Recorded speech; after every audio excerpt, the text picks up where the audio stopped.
If you open a Bible, you will find 4 Gospels: Matthew, Mark, Luke, and John. So why does the Qur'an, the scripture of Islam, speak of only one Gospel? In order to answer this question, we have to step back and ask more basic questions. What is the place of the Gospels in Christianity? What is the Qur'an's view of Scripture? These questions will lead us to discover 2 distinct visions of God and God's speech. In Islam, a scripture is a divine book, brought from heaven to earth by an angel to a prophet. The author of the scripture is God. The prophet is only the mouthpiece of the divine word. This is why Quran 3:48 declares that God will teach Jesus the scripture and wisdom and the Torah and the gospel.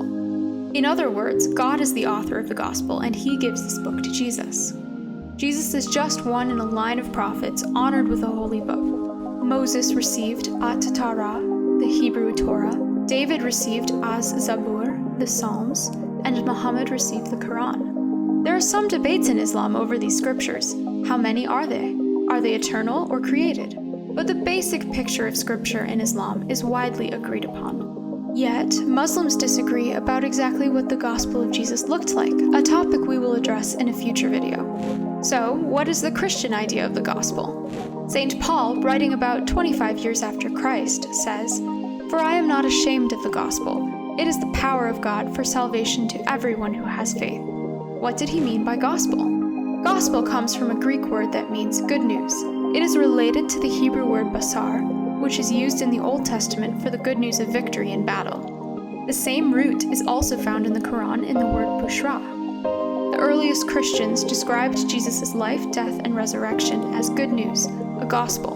At first, this was a proclamation shared in communities as an oral message based on the eyewitness reports of the apostles.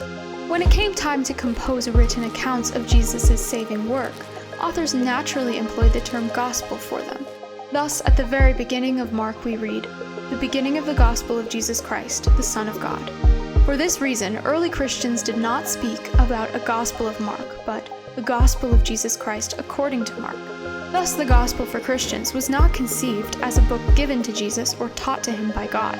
Rather, the gospel is Jesus' life, death, and resurrection, made up of deeds and words in inner unity. To this, the 4 Gospels give authoritative witness. God willed that the witness to Christ be enriched by 4 complementary proclamations. Sometimes the same word is used to mean different things. Dessert can mean fruit to some, but ice cream to others. So too, the word gospel means distinctive things in Islam and Christianity. Why does this distinction matter to the larger vision of both Islam and Christianity? That is the problem for our next video.